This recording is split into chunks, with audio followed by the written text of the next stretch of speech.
अगदी चमचमीत अशी आपली भाजी इथे तयार झालेली आहे। चला तर रेसिपीला सुरुवात करूया। इथे मी पालकची भाजी स्वच्छ धुवून एकदम बारीक चिरून घेतलेली आहे। इथे एक मोठा कांदा चिरून घेतलेला आहे, 5 ते 6 लसूण पाकळ्या आहेत आणि एक आल्याचा तुकडा आहे। हे मी आता मिक्सरला फिरवून घेणार आहे। कांदा एकदम बारीक नाही करायचा, थोडासा जाडसर ठेवायचा, पहा अशा पद्धतीने। आता हे आपण यामध्ये टाकूया, थोडंसं टाकायचं, बाकीचं फोडणीसाठी ठेवायचं।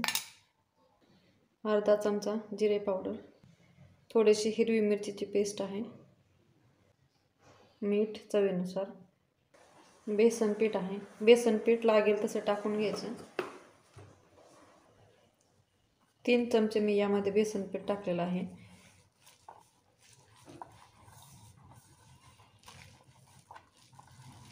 मळून घ्यायचं व्यवस्थित।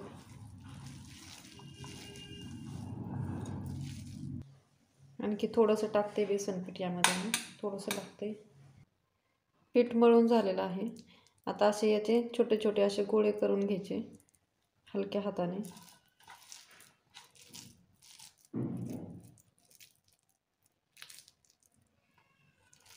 या पद्धतीने। तर इथे मी पाणी गरम करण्यासाठी ठेवलेले आहे। आता हे गोळे आपल्याला वाफवून घ्यायचे आहेत। पाणी उकळलेलं आहे, आता याला आपण 5 मिनिट वाफ देऊन घेऊया। हे असे मांडून घ्यायचे याच्यामध्ये।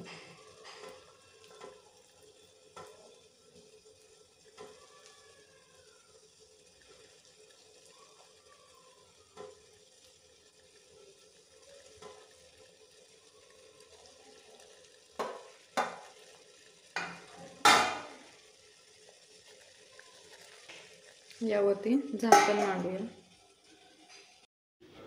कढईमध्ये 2 चमचे तेल घेतलेलं आहे, त्यामध्ये कांदा आणि आलं लसणाची पेस्ट टाकूया।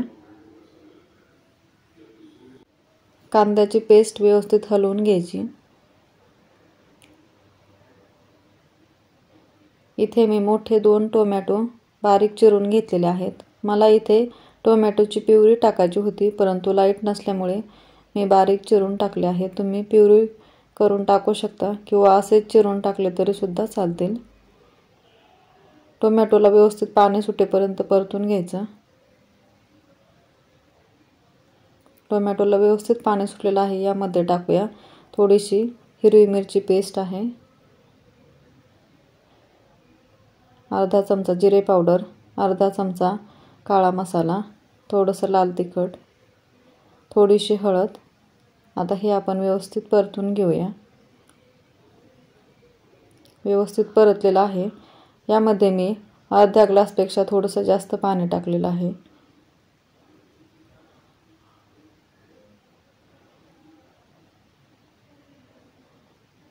यामध्ये थोडंसं मीठ टाकूया आणि याला छानशी उकळी येऊ देऊया।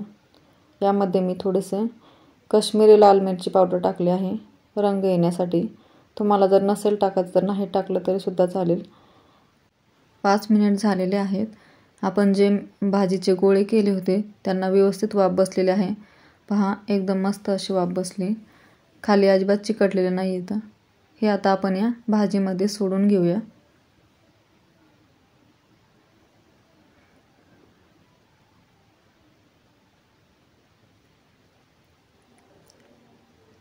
व्यवस्थित मिक्स करूया। यामध्ये थोडीशी कसुरी मेथी टाकते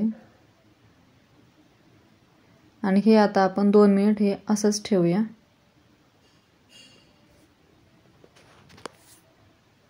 तर इथे अगदी चमचमीत अशी आपली भाजी तयार झालेली आहे। रेसिपी आवडल्यास व्हिडिओला लाईक करा आणि चॅनलला सबस्क्राईब करा। चला तर भेटूया पुढच्या व्हिडिओमध्ये। धन्यवाद।